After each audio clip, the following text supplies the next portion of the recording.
During this series, we will be speaking to Professor Motsamai Molefe, who's an academic employed at the University of South Africa, doing ethics, leadership, and governance.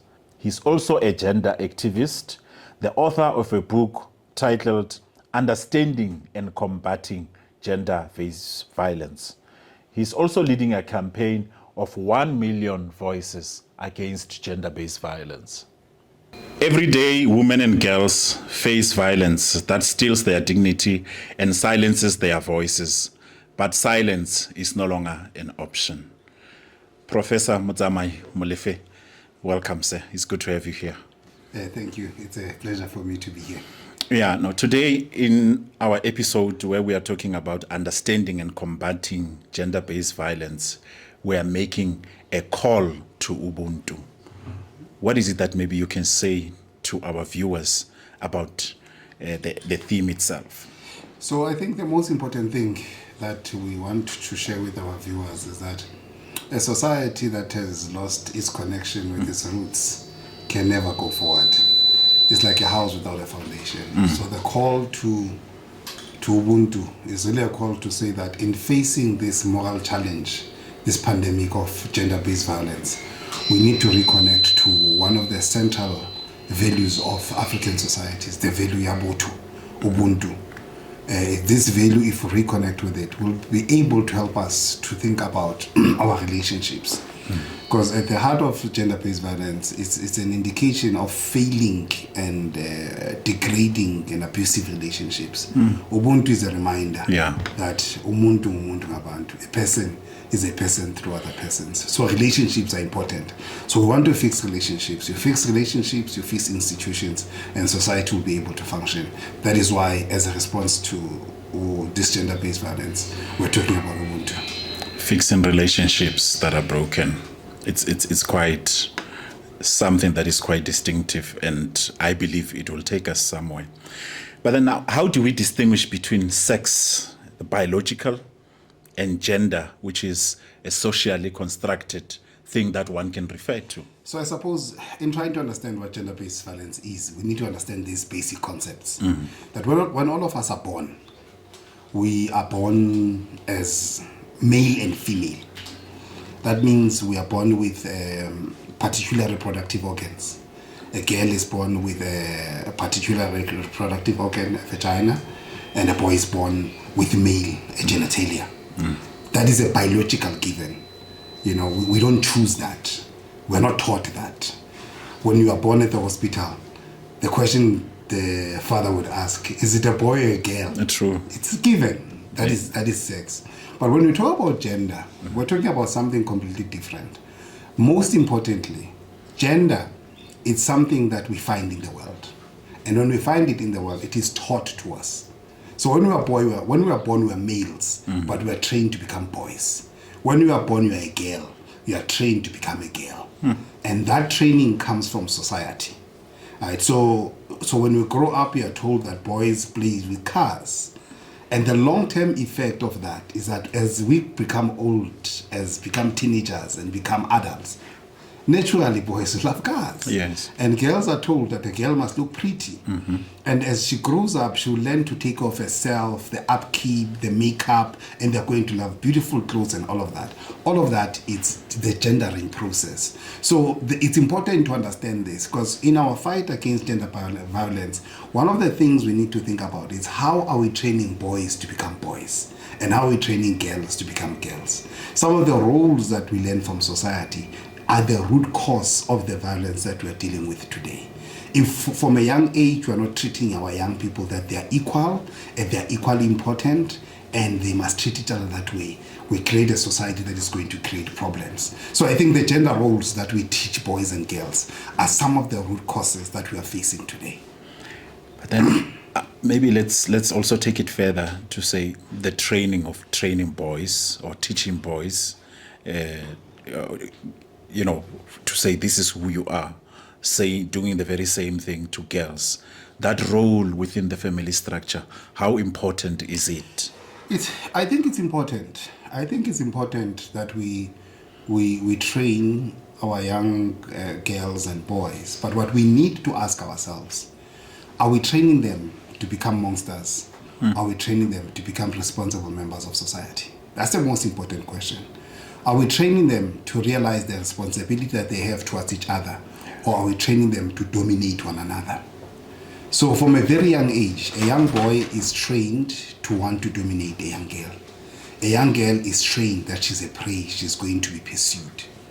That from that very young age, there's a problem. From a young age, a young man is taught that he must not clean the house. He must not know how to wash, to do his own washing. He must not learn how to cook, because all of that is given to a woman. And a woman as well is not taught to learn how to be independent, how to look for money, and how to become a leader. And look at the consequences that you have. When the society then becomes real and the world is changing, a lot of young men who now cannot fund these traditional roles in society, they get frustrated, and to express themselves, they use violence. On the other hand, society says we want women to be leaders, but we didn't train them while they were young. Now society says women are not seen in leadership positions, but we were not preparing them for that. So society now is in the root problem is how we're training boys and how we're training girls. So it's an important work that we need to think about as parents. No longer should traditional ways of thinking about it means to be a boy, what it means to going to work. Now we are trying to push women to play sports as men used to play sports. But also we are saying both of them are playing sports. Why are we not playing them equally? Yes. So these are some of the issues that have to do with how we think about our institutions, how we think about family. Because the inequality that we see between at the young age of boys and girls is what we see when they are old. And that inequality is also the root cause of some of the violence that we're seeing today. The traditional way of doing things. The traditional way of doing things. And it's not even the problem, is not even the traditional way of doing things. The problem is rethinking. Because these traditional ways, there was a time where they were not there. And some people thought this is the best way to do things. But what we have been lazy to do as societies is to rethink what works for today. Like women work in parliament. Women are CEOs. You see what I mean? Yes. How does a man who is married to a CEO relate with a CEO? A lot of men can cope with that. You know, and to deal with that is violence, is alcohol, is suicide, or you see what I mean? Yeah. It's because we have lied to ourselves that we have to dominate women. And the world says, no, that's not how we should live. We need Ubuntu. Ubuntu says we need each other. We need to complement. We need to work together. No one is supposed to be above another. But the way we were trained as young boys and girls, we're trained in a way that really prepares us to become the monsters that we've become. This is a very amazing topic, in terms of the things that you are unpacking. What does violence mean beyond physical harm? So the most important thing is that there are many ways that we could harm other people. And those ways, they are beyond what we could do. You could kick a person, that is harm. But there are harms that are very, very, very pronounced, but we don't usually think about them, right? So psychological harm. If you have a young boy who's growing up in a home where every day they're told that they're useless, where every day they're insulted, where every day they're degraded, that is psychological harm. That is psychological abuse. So one of the important harms you must think about is the harms that take a form that is psychological. The humiliation that you subject another person to, humiliation that you subject people to, the intimidation. If somebody is a bully, that is a harm. I mean, you see it in young children when they are afraid. As a parent, you want to take your child, you want to leave them outside at the gate and you want to leave, and the child can't get out of the car. The child is shaking. It's the harm, psychological harm that comes from things like bullying and things like threats. When you're dealing with powerful people and they keep threatening you, right? All of those are various forms of violence that we could think of. Another form of violence is a sexual violence. People can be violated sexually, right? And that can take different forms. When you're walking, people can objectify you. You are dressed beautifully, but they don't see that you are dressed beautifully. All they see is an object for sex. That is a sexual violence, right? And this can take different forms as well, where people can violate you sexually, where somebody can bounce you at the back, or where somebody could give you a hug, but that hug, you can see that it's a very tricky hug. I was very impressed when I went to Japan. So as I was looking at a train, there was a special coach that was written for females only.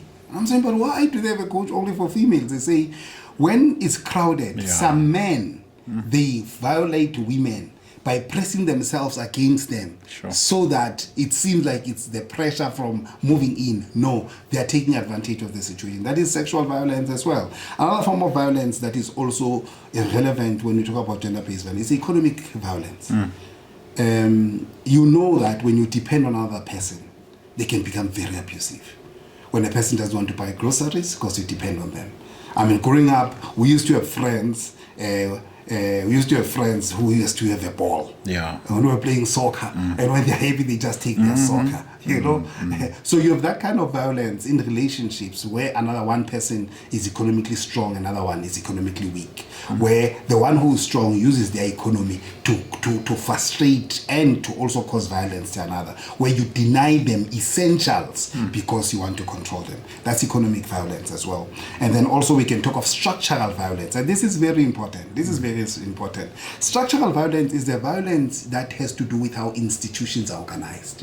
And for example, if you create a society where only men become leaders, that is structural violence. It's in the policies, it's in the function of the institutions that women are excluded. That is structural violence. When you create an economy like that of apartheid, only white people get opportunities. That is structural violence. So in other words, the very way that you've structured the economy is such that it excludes black people. In other words, you subject them to poverty, structurally subject them to poverty. That is violence. You exclude them from opportunities to develop their talents. You exclude them from education. You exclude them from using proper amenities in society. So structural violence is another important facet.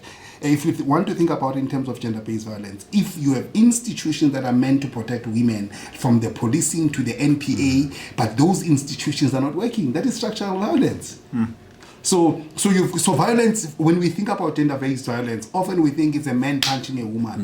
But what we are trying to do here is that we need to think very complexly, in a complex way about violence. It can take a psychological form, it could take a sexual form, it can take an economic form, and also it can take a structural form. And the structural form is the most important one. I always make an example that look at the structural violence that happens when you stay in Alexandra and somebody stays in Sentin.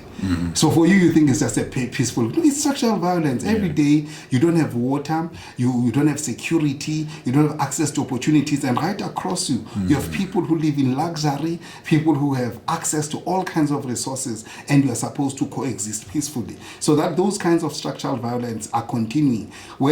So we really need to think about how do we change, and the change we want is of a structural. We don't want just individuals changing.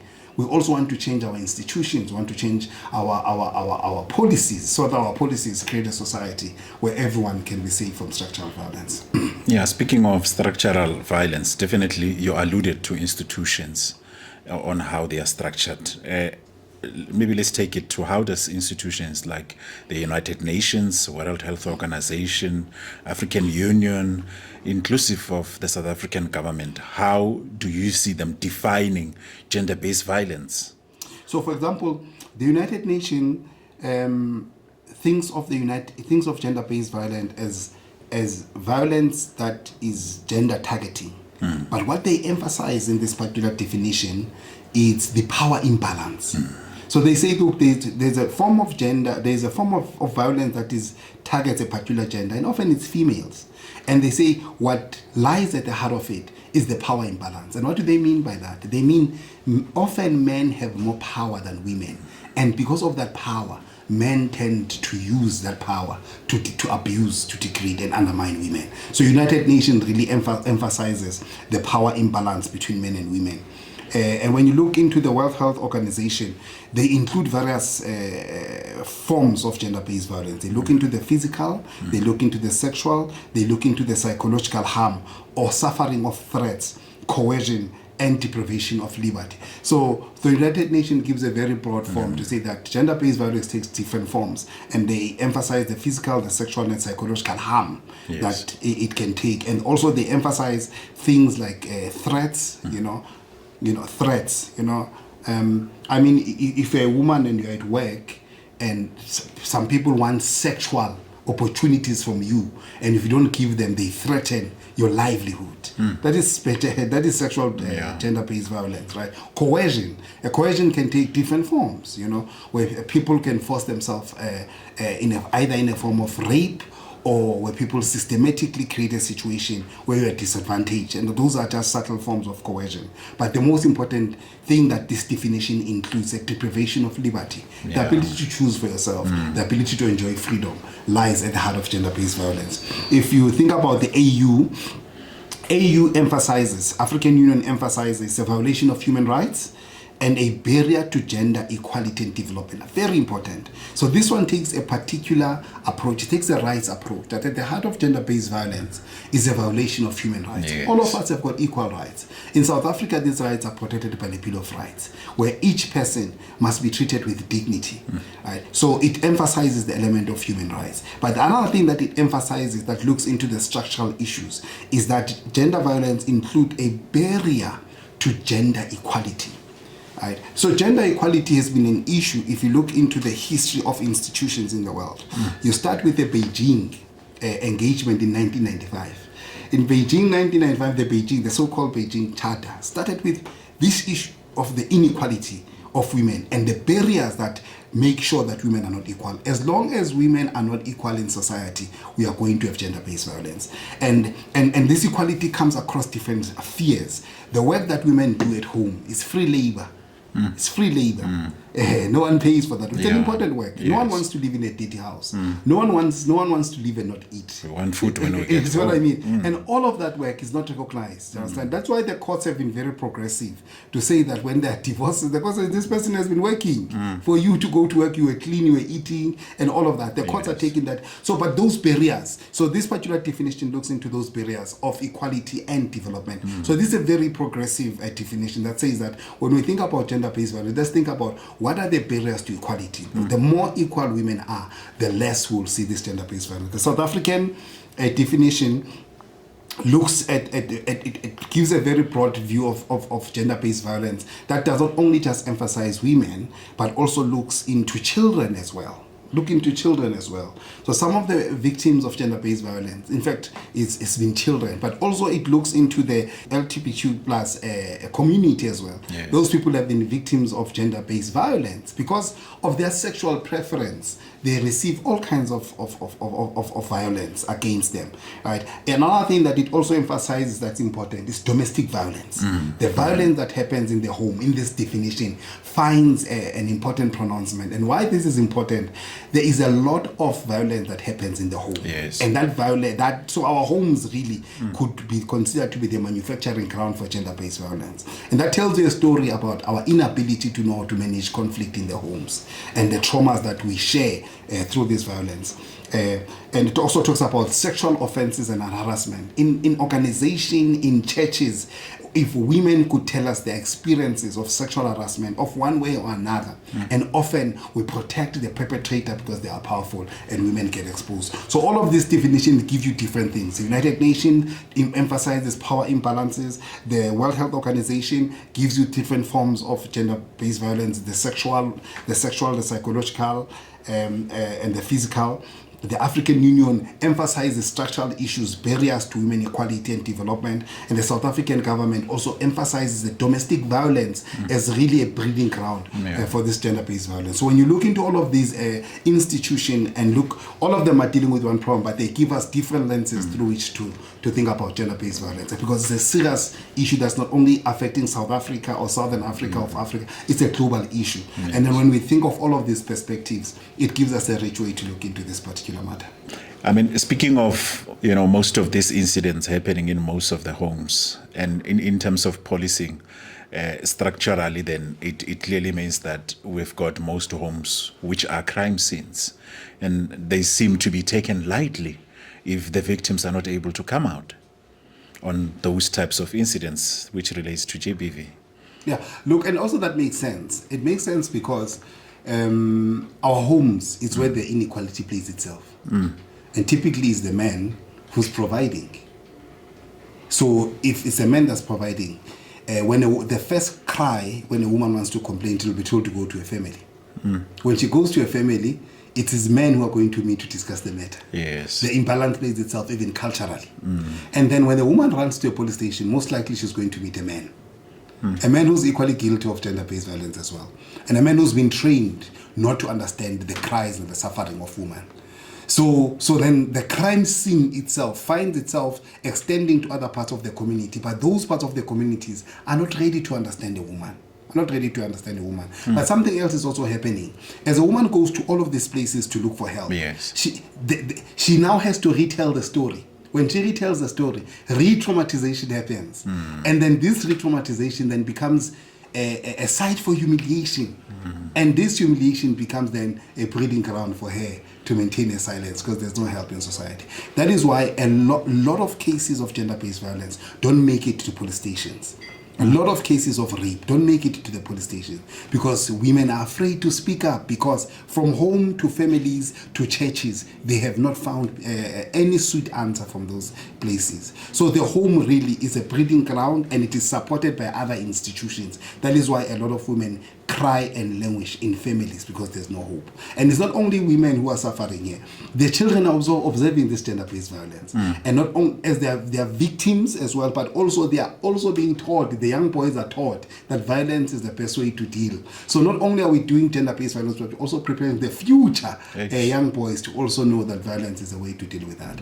So this is, so at the one hand, you're dealing with the issue that is a family at a domestic level, but also the way it is so rampant in society, it's a public health issue. It's a public health issue. It means that our society itself is sick. And then we need to think of policies that is going to say, how do we assist from a level of family? How do we intervene at the level of culture? And by culture here, I mean from school, I mean churches, I mean workplaces, and I mean the police stations, I mean the judiciary, so that we find a solution. And also I'm talking about hospitals, because some of these people have to go to hospitals. Yes. So we really need to think of a holistic approach. But homes is where much of this is happening. Okay. Where does GBV disproportionately affect women and girls? At the heart of it, it's patriarchy. There's this thing we call patriarchy. Patriarchy is really an ideology that runs through our culture. Right, so it affects both men and women. Patriarchy says to a man, you must always be strong. Don't cry. So man is taught to suppress his feelings. Taught to suppress his feelings. And now you can understand the battlefield that's happening inside of a man that is not talking. Because everything is here. Inside, everything is here. He is bearing the trauma alone. And then when he talks, he is weak. So the toxicity that's going on inside an average man. And number two, the man is not only told to keep this thing, he's told to be strong. He's told to be strong.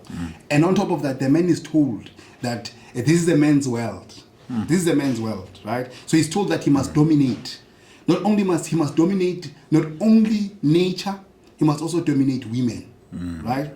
So if you have a man like that, packaged like that, who does not know how to deal with his emotions, who, when he finds himself, when he has to relate with a woman, he has to dominate a woman. So you've got the seeds for a crisis. Now imagine this man unemployed and he wants to dominate. Imagine this man having a discussion or a debate with a woman, and the woman is debating with this man. Yeah. And this man doesn't want to be weak, because when he's being questioned, he thinks he's being weak. So at a very cultural level, this toxic masculinity lies at the heart of it, where men, the way we train men to be men is really a problem. Over and above that, our side says this man has also paid lobola. He feels like not only, he feels like he owns now this woman. I've paid lobola. Right? So we need to deal with how men think about the meaning of lobola. Is it us buying a person? Or if we use Ubuntu, is it us building a relationship between families? A lot of us think that it's a way of owning another person. So we think you're going to Sentin to buy a person so that you can own them. Right? So at the patriarchal level, there's a serious problem. The way we raise men, and also what our culture teaches us about this thing. Another thing that is also, I've also mentioned about the causes, this inequality. This inequality. On average, people who are most affected by poverty is women. And those women have got a color, they're black. So this person is poor and this person is black and is poor and has to depend on this person who's got toxic masculinity. There, you've got your answer. So we really need to think about how we raise men. Number two, we need to accelerate the growth of women to address the inequality. And number three, we need to look into our culture. What is it that our culture, or how we are abusing our culture, so that is what is happening here. I like that part about the lobola part, to say it's not owning. You went back to the issue of Ubuntu, uniting the two families. It's really relationships. It's really something that's but quite most important. Not just building relationships, it's building communities. Gender-based violence is destroying communities. Communities where there's trust, communities where there's dignity, community where there's harmony. That's what Ubuntu is about. Yes. Where we are able to live together. But so that's why we really need to think. And this issue of owning, I hope we can come back to it when we engage. We need to talk about. It's one of the big problems. It's one of the big problems where some people believe I own you. The minute a woman says yes, I own you. It's one of the big issues, and it's rooted deeply in our culture. So women are affected disproportionately precisely because of the very structures of imbalance, the way our culture positions and women. So when the court recently said men can take women's surnames, that was a cultural shock to us. That was a cultural shock to us. But I thought this is a move in the right direction. It's a move in the right direction of saying, how do we challenge this dominance of men? How do we challenge this dominance of men? How do we challenge this dominance of men? And I thought the moment we can touch some of these things of culture and play with them, and play with them so that we can really create equality, Ultimately, it does not matter what surname you use. What people care about ultimately is living peacefully in the world. That's what ultimately matters, right? But but when we put the surnames and we put power in those surnames, we put I own you in those surnames, then those surnames are used as a form of slavery. They're not used to liberate people. They're not used, because when we used to do that in African cultures, we're doing that so that we're growing the family, we're building community. But but it was not meant to be a form of ownership and slavery. So when the court hit hard at that, the court was saying, you have been abusing culture. And because you have been abusing culture, we're going to dismantle culture so that we come with a new culture. Because as men, we're abusing these rights and entitlements that we have. As we conclude, what forms of GBV does exist? I mean, so I know you touched a couple of number of them, but maybe just to unpack a few. So maybe let me start with the common one, the physical one, the beating, the strangling, femicide, the killing of women. So that is the physical one. The psychological one, the insulting, the gaslighting of women, the calling of names.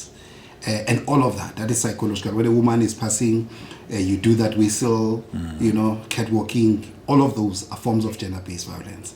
And as men, we've got a responsibility to stop doing that and also encourage other men to stop that. So psychological gender-based violence. So why this is important? Because this tends to escape our attention. Because a woman every day, she can be psychologically abused, called all kinds of names, told how ugly she is. And all of that is abuse and gender-based violence. And because no one was beaten, no one tends to see it. But the person is scarred psychologically. Yes. They've lost all their confidence, right? So that's a psychological or emotional gender-based violence. The sexual one. Look, the sexual one is a major issue. The issue of sexual harassment at work was frustrated when, and this for us as men, we need to hold ourselves responsible. I'm an academic, I work at the university, I stand in front of students, and that position gives me power. It gives me power. And there are young girls who are very young, and it's easy for us to take advantage of those people because of our positions. Yeah. And that is sexual gender-based violence. There are some of us who sit in very powerful government departments, and in those government departments, we have to give young people internships, we have to give them jobs. Yes. And then often, before women can get jobs, they have to get sex for job. That is sexual gender-based violence. It is happening across the continent. It's happening across the world. It's one of the most evil things I've ever seen that is happening. And it is done by us men who are doing that. So that is sexual gender-based violence. Rape is part of that as well. Sexual gender-based violence. I talk to business women and they say, we are going to discuss a deal.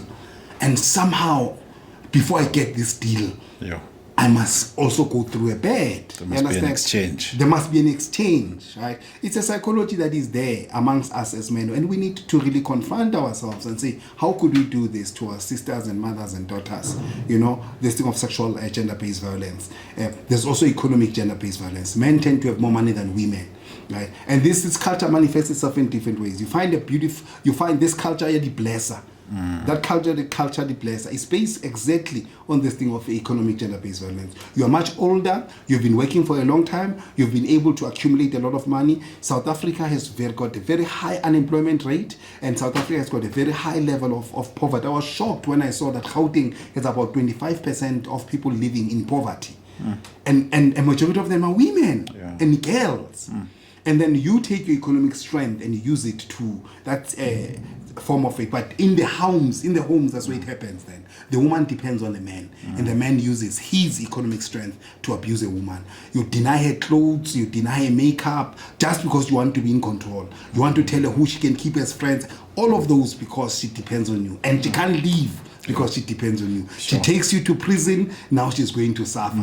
It is catch-22 for her. So that is another form of gender-based violence, but the cultural one, gender-based violence, and also the structural one. What opportunities do we create for young girls and for women in the world? So that's a structural form of violence. For a woman to become a CEO, what must she give up that a man does not have to give up? You see what I mean? So those are the cultural forms of gender-based violence that we must think about. Creating equal access to education, creating equal access to opportunities. The pay difference between men and women has been shocking. All of those are forms of gender-based violence that happen at the structural level. And as a society, I mean, the plea is this. Let's open our eyes to be mindful of the physical, the sexual, emotional, economic, cultural, and structural gender-based violence. Thank you so much, Professor Molefe, for taking us through understanding and combating gender-based violence, a call to Ubuntu. Until we meet again in the next episode.